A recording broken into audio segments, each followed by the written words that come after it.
Oi, segundo ano, sejam muito bem-vindos à nossa aula de literatura. Eu vou avançar e falar um pouquinho sobre o regionalismo e naturalismo agora no Brasil. Então, já falei sobre as características gerais, já falei sobre como aconteceu o regionalismo, o realismo e naturalismo em Portugal e agora vamos avançar falando sobre como isso ocorreu no Brasil.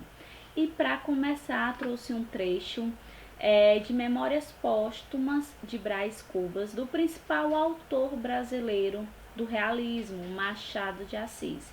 Então acompanhem comigo esse trecho, acredito que não tenha no material de vocês, certo? Mas é um livro muito acessível, caso vocês tenham interesse em ler. Então vamos lá? O menino é pai do homem. Desde os 5 anos merecera eu a alcunha de menino diabo, e verdadeiramente não era outra coisa. Fui dos mais malignos do meu tempo, arguto, indiscreto, traquinas e voluntarioso.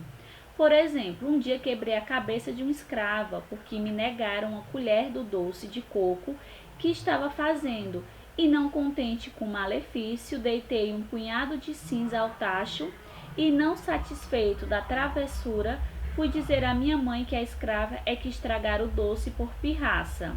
E eu tinha apenas 6 anos. Prudêncio, um moleque da casa, era o meu cavalo de todos os dias. Punha as mãos no chão, recebia um cordel nos queixos, à guisa de freio. Eu trepava-lhe ao dorso com uma varinha na mão, fustigava-o, dava 1000 voltas a um e outro lado, e ele obedecia, algumas vezes gemendo, mas obedecia sem dizer palavra, ou quando muito um ai-nho-nho, ao que eu retorquia, cala a boca, besta. O que importa é a expressão geral do meu doméstico, e essa aí fica indicada. Vulgaridade de caracteres, amor das aparências rutilantes, do arruído, frouxidão da vontade, domínio do capricho, e o mais. Dessa terra e dessa estrúmia que nasceu esta flor. Isso aqui, gente, é o próprio personagem falando, certo? Ele é narrado, né, em primeira pessoa, ou seja, o personagem participa da história. O Brás Cubas fala sobre si. É impressionante observar, por exemplo, a arrogância e a prepotência que constituem os traços fundamentais do caráter de Brás Cubas. Diferentemente do que se esperaria de um narrador protagonista, ele revela os piores traços de sua personalidade, liberado das consequências por sua cômoda posição de defunto autor, que não tem mais nada a perder porque já está morto. A frase final explica o título: o menino é pai do homem. Seu caráter se formou em um contexto familiar que favorecia comportamentos prepotentes. Então, para quem não sabe, gente, Memórias Póstumas de Brás Cubas é escrito por um defunto autor, narrado em primeira pessoa. O personagem ele já morreu e conta aí como foi a sua vida. O realismo machadiano é diferente dos outros, foge da crítica direta e fácil, de modo engenhoso, surpreende com um retrato fiel e sem retoques de um membro da elite brasileira. Ao apresentar Brás Cubas em toda a sua desfaçatez e arrogância, o que se percebe é que esse era o comportamento daqueles que ocupavam as altas posições em nossa sociedade. Através dele, o leitor é forçado a encarar, sem atenuantes, o retrato de sua própria miséria humana. Impressionante, né, gente? É um romance, né? Um texto, é um livro muito interessante de se ler. Eu gosto muito das obras do Machado de Assis, né? Ele fala aí sobre diversos assuntos de maneira muito, na minha opinião, elegante. Mais um trecho de Dom Casmurro, esse aqui eu li mais de uma vez. Dom Casmurro e o famoso romance de Machado de Assis, Os Mistérios da Alma Humana. Vivo só, com o criado. A casa em que moro é própria. Fila construí de propósito, levado de um desejo tão particular que me veste imprimi-lo. mas vá lá. Um dia, há bastantes anos, lembrou-me reproduzir no Engenho Novo a casa em que me criei na antiga rua de Matacavalos, dando-lhe o mesmo aspecto e economia daquela outra que desapareceu. O construtor e pintor entenderam bem as indicações que lhe fiz. É o mesmo prédio assobradado, 3 janelas de frente, varanda ao fundo, as mesmas alcovas e salas. O mais é também análogo e parecido. Tem chacarinha, flores, legume, uma casuarina, um poço e lavadouro, uso louça velha e mobília velha. Enfim, agora como outrora, há aqui o mesmo contraste da vida interior, que é pacata, com a exterior, que é ruidosa. O meu fim evidente era atar as duas pontas da vida e restaurar na velhice a adolescência. Pois, Senhor, não consegui recompor o que foi nem o que fui. Em tudo, se o rosto é igual, a fisionomia é diferente.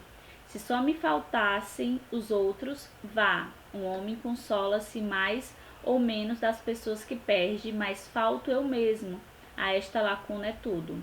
O que aqui está é, mal comparado, semelhante à pintura que se põe na barba e nos cabelos e que apenas conserva o hábito extremo, como se diz nas autópsias. O interno não aguenta tinta. Então, um trecho aí de Dom Casmurro, de Machado de Assis. Tá vendo aqui essa palavra, Senhor, é um vocativo. É um recurso muito utilizado por Machado de Assis em suas obras. Falar com o leitor, conversar com o leitor, ter essa intimidade com o leitor. Falando um pouquinho mais sobre Machado de Assis, que é o principal autor do realismo no Brasil. Na segunda metade do século XIX, o Brasil enfrentava um cenário de forte crise e a sociedade precisava de novos intérpretes para essa realidade. Machado de Assis esboçou de modo revelador e impiedoso seu retrato mais fiel. As obras da primeira fase do escritor, Ressurreição, A Mão e a Luva, Helena e A Garcia, apesar de marcadas por traços claramente românticos, traduzem sua preocupação com a questão da ascensão social. Nos romances da segunda fase, Memórias Póstumas, de Brás Cubas, Quincas Borba, Dom Casmurro, Esaú e Jacó e Memorial de Aires, é recorrente o tema da traição após o casamento, o que parece ter origem no pessimismo do autor, que vê as relações humanas sempre motivadas por interesse. Costuma-se dizer que o realismo no Brasil teve início em 1881, data da publicação de Memórias Póstumas de Brás Cubas, que promoveu uma ruptura radical com o modelo romântico de narrativa. A ficção de Machado é caracterizada por um diálogo constante com o leitor. Foi o que eu falei para vocês naquele trecho. Então, em determinados momentos, vocês vão encontrar nas obras de Machado de Assis diálogos. Ele conversando, ele, o personagem, né, conversando, ou o narrador, conversando com o leitor. Ao contrário do que faziam os românticos, o narrador provoca, insulta, desafia e ironiza seu público. Amo. Seus contos constituem pequenas obras-primas da literatura brasileira. Das várias coletâneas, quatro se destacam: Papéis Avulsos, Histórias sem Data, Várias Histórias e Relíquias da Casa Velha. Realismo no Machado de Assis. Como já foi possível perceber, turma, o marco inaugural do realismo é a obra Memórias Póstumas de Brás Cubas, e foi por esse motivo que eu escolhi um trecho para começar a nossa aula de hoje. Nesse romance, os indivíduos representam papéis sociais e fingem ser o que não são. Um dos melhores exemplos desse tipo de comportamento é o do personagem Jacó Tavares. Crítica, nesse romance, há uma crítica às elites da época do Império e exposição da verdade sobre o ser humano com ironia e humor reflexivo, não entusiasta dos progressos da ciência do século XIX. Sua maior sátira ao cientificismo está no conto O Alienista. Narrativa concentrada no olhar interior dos personagens. Um conto que explora bem esse realismo psicológico é A Cartomante. Eu sempre gosto de ler esse conto nas turmas, quando eu estou falando sobre o realismo de Machado de Assis. Não sei se eu já li para vocês. Se eu não tiver lido, retirem também. É um conto muito acessível. Coloque A Cartomante de Machado de Assis e leiam. É bem interessante. A tendência pessimista em suas obras costuma ser tomada como influência do filósofo alemão Schopenhauer, segundo o qual a felicidade é sempre passageira e por isso negativa. Seus personagens são movidos pela satisfação de suas vontades pessoais e assumem posturas condenáveis do ponto de vista moral.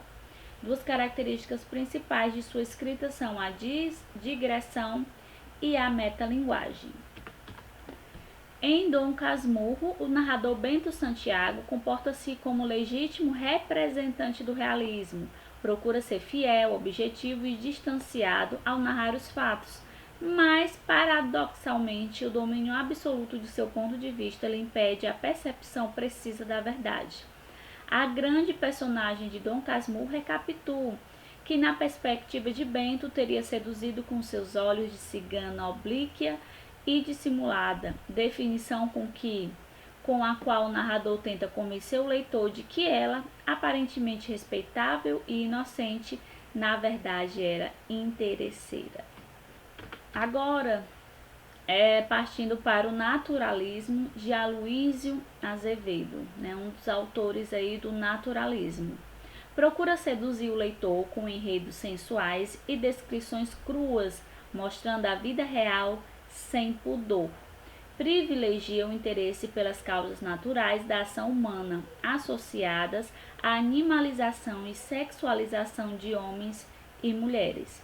Muitas das ações de seus personagens são também determinadas pelo desejo material e pela obsessão com o sucesso financeiro.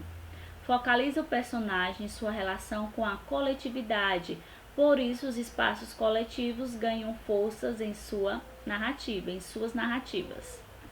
Ou seja, gente, o Aloísio Azevedo foi o principal seguidor do naturalismo aqui no Brasil, que deu início ao movimento quando publicou em 1881 o romance O Mulato. Também se destacou Júlio Ribeiro, com A Carne, em que a personagem com histeria psicológica é dominada por instintos de natureza sexual e comporta-se de modo animalesca, e uma característica muito frequente nos textos, do naturalismo, provocando violentas reações da sociedade da época. Adolfo Caminha focaliza a decadência da sociedade de Fortaleza no romance Anormalista. Depois, gente, dá uma lidazinha, quem tiver interesse, quem gosta de literatura principalmente, numa resenha de Anormalista. É bem pesado, eu acho, muito pesado. Em que uma moça educada é seduzida pelo padrinho. Em O Bom Crioulo, desenvolve a temática da homossexualidade entre marinheiros. Em Luzia Homem, Domingos Olímpio trata da condição humana e social do sertanejo. Em Inglês de Souza, procura expor os aspectos morais da evolução de um sacerdote em sua obra mais conhecida, que é o Missionário. Então aí a gente pode perceber nesse pequeno resumo os principais autores do naturalismo no Brasil. Aloísio Azevedo. O retrato social possui teor crítico acentuado em O Cortiço, cujo pano de fundo é o acelerado processo de urbanização do Rio de Janeiro na passagem do século XIX para o XX, onde a falta de moradia se torna um problema crônico. A influência do autor francês Émile Zola é bastante forte em suas obras. No romance La Sommoy, por exemplo, com suas lavadeiras, o casal que se mata de trabalhar, as cenas de amor e os episódios de adultério inspirou a escrever O Cortiço. É nesse nível aí que vocês vão encontrar os textos do naturalismo. Ainda sobre o Aloísio Azevedo, produzindo enredos ao gosto popular, cheio de intrigas amorosas e aventuras emocionantes, Aloísio Azevedo conseguia sobreviver como escritor profissional. Olha aí, Muito interessante porque não era muito comum. Tarefa dificílima em um país com poucos leitores. Em sua obra destacam-se 2 romances, Casa de Pensão e O Cortiço, com os quais consagrou-se o primeiro romancista de massa da literatura brasileira. Em O Cortiço, o último romance do autor e também o mais bem acabado, o objetivo principal é demonstrar a tese de que o ser humano é fruto do meio em que vive, recorrendo para isso a um cenário promíscuo e insalubre em que ocorre o cruzamento das raças, a explosão da sexualidade, a violência e a exploração do ser humano. Acabei de falar sobre o Aloysio Azevedo, né, um dos principais autores do naturalismo no Brasil. E vamos agora falar, vou agora falar com vocês sobre outro autor, Raul Pompeia. Sua grande obra, o romance O Ateneu, que é narrada em primeira pessoa e explicita os traumas do jovem Sérgio com a experiência escolar em um internato masculino. Com uma perspectiva diferente daquela de O Cortiço, em que predomina o panorama social, o Ateneu oferece um retrato íntimo do narrador. Tanto Raul Pompeia quanto o narrador de O Ateneu passaram por experiências em um colégio interno na adolescência. Por isso, há quem lê essa obra com autobiografia do autor, embora a personagem Sérgio represente aspectos e valores que vão além da simples referência autobiográfica. Ainda sobre Raul Pompeia, o escritor se imortalizou pela publicação do romance O Ateneu, consagrado pela crítica como uma das obras mais inteligentes da literatura brasileira. Publicado primeiro em folhetins, era muito costume ainda na época, e ilustrado com o desenho do próprio Raul Pompeia, o Ateneu se diferencia das narrativas da época por apresentar foco narrativo em primeira pessoa e por assumir um tom reflexivo que o afasta da objetividade. As descrições feitas por Raul Pompeia exploram o expressionismo das imagens, mas revelam um olhar cruel para as personagens. O escritor faz uma crítica à classe dominante, de modo ressentido, motivado pelas doutrinas que influenciaram o naturalismo. Um resumo aqui dos nomes que se destacaram do realismo no Brasil, que foi o Machado de Assis, e do naturalismo no Brasil, Raul Pompeia, Aloysio Azevedo, Júlio Ribeiro, Adolfo Caminha e Domingos Olímpio. Agora, turma, eu vou resolver com vocês algumas questões que eu passei para vocês resolverem sobre o realismo e naturalismo em Portugal. Página 309 até 311. Então, abram para mim o livro nesta página ou corrijam a atividade. Pronto, já abri aqui, eu vou aumentar. Vamos lá. Cheio de luz ou cheio de sombra, alegre ou triste, que importa o dia de ontem? É um cadáver. Deixá-lo em paz. Pensemos no dia que há de vir, fitando o azul na direção da aurora. Só os viadantes exaustos é que se sentam de tarde à beira das estradas, medindo em silêncio melancolicamente o caminho percorrido. Nós, os que temos ainda forças, não descansemos um minuto. O dia é breve e a jornada é longa, e os que se quedam contemplativos a olhar para trás ficam muitas vezes como a mulher de Lote, empedernidos em estátuas. Que um trecho de Guerra Junqueiro. Esse trecho é parte do prefácio que o poeta realista Guerra Junqueiro escreveu em seu livro A Velhice do Padre Eterno. Nele o poeta se coloca contra o princípio romântico que defende o culto ao passado, possível, né, gente? O desinteresse pelo passado, ele se coloca contra, gente, pelo contrário, né?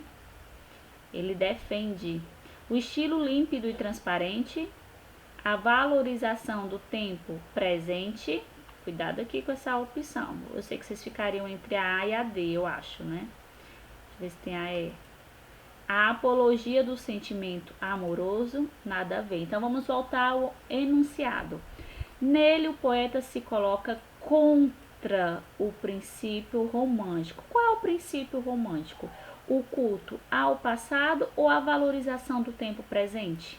O culto ao passado, gente. A resposta é a alternativa A. Então corrijam aí ou apenas confirme. Texto para as questões 2 e 3. Arthur pigarreou, cuspilhou e, dando subitamente à face uma expressão dolorosa, ergueu a voz, cantou lugubremente.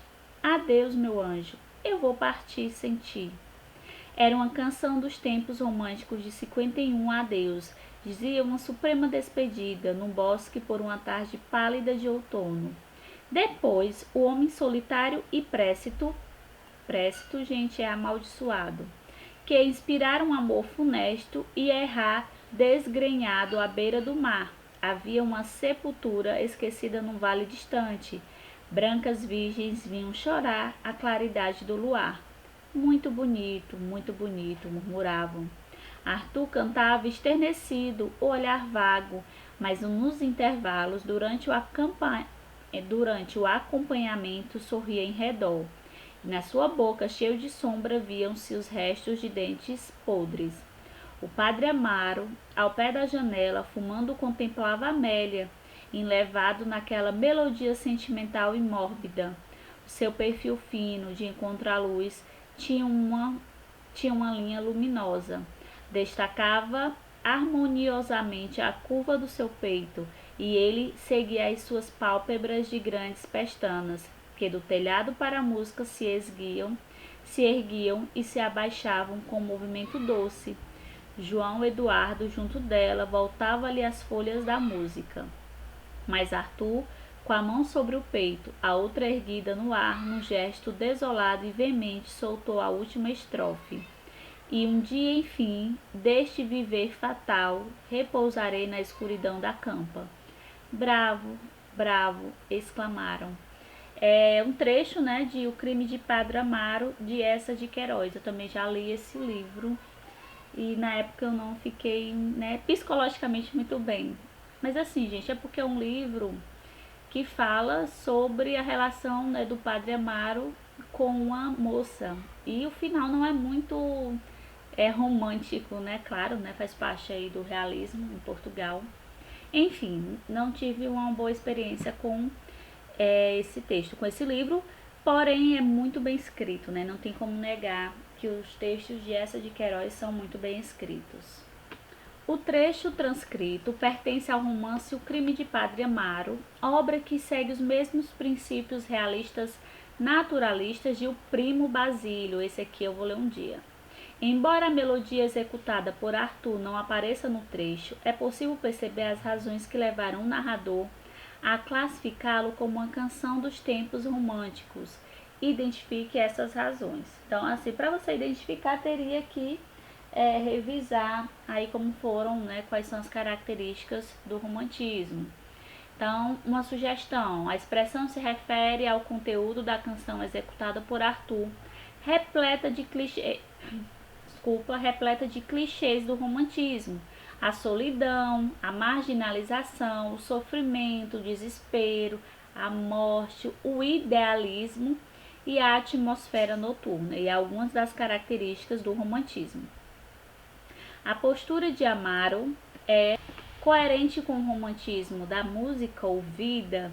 Justifique sua resposta com os elementos do texto. Só por esse trecho já dá para perceber que não, né? Enquanto ouve aí a melodia romântica, inocente e sentimental, Amaro se deixa levar por inspirações eróticas ao vislumbrar a curva do peito de Amélia, destacada a contraluz, e a sensualidade no movimento doce das pestanas. Não tem nada de romântico nisso aí, embora algumas pessoas achem romântico esse tipo de atitude, né? O bom dessas questões é porque a gente vai lendo trechos de romances, de textos aí do realismo. E aí fica a critério de vocês qual romance que vocês desejam ler. para se aprofundar mais dessa escola literária. Então vamos lá, texto para as questões 4 e 5. Agora é um trecho de O Primo Basílio de Eça de Queiroz. A figura de Basílio, a sua voz, o seu olhar dominavam-na e, acendendo-lhe a paixão, tiravam-lhe a coragem de a perturbar com queixas, porque estava convencida então que o adorava. O que lhe dava tanta exaltação no desejo, se não era a grandeza do sentimento? Gozava tanto, é porque o amava muito, e a sua honestidade natural, os seus pudores refugiavam-se neste raciocínio sutil. Na narrativa de ficção, as personagens podem revelar intenções secretas em expressões aparentemente casuais. No trecho transcrito, pertencente ao romance O Primo Basílio de Eça de Queiroz, a personagem Luísa tenta justificar alguma atitude utilizando-se de um raciocínio sutil. Levando em conta seu conhecimento a respeito do enredo do romance, explique de que atitude ela se justifica. Ela se justifica, gente, do adultério que comete traindo o marido Jorge com a amante de seu primo Basílio. Ela justifica aí por meio, quando ela fala aí de sentimentos, de amor. Quinta questão. Qual o raciocínio desenvolvido por Luísa no trecho? Por que o narrador o considera sutil? Luísa se convence de que o gozo sensual que sente com Basílio só pode ser manifestação de amor verdadeiro. É uma ótima forma de justificar o adultério. De acordo com esse livro, tá, gente? Com o realismo, com o Primo Basílio, o romance O Primo Basílio. Com isso, imagina preservados sua honestidade natural e seus pudores, argumentando que a atitude que os poderia colocar em questão é resultado de um sentimento puro, o amor. Acredito que essa, justificativa é mais para ela que para os outros. O raciocínio de Luísa é sutil por utilizar o amor como máscara para o desejo social, que é de fato o que fundamenta seu relacionamento com Basílio. Bom, gente, por hoje é só. A gente se encontra na próxima aula, vai ser aula ao vivo, na próxima semana, dia 17. Dia 17, não, dia 24, dia 17 é hoje, Então, dia 24 a gente se encontra. E aí vamos falar um pouquinho sobre literatura, sobre o que a gente já viu. E vai ser muito legal, tá certo? Encontro com vocês na próxima semana. Tchau!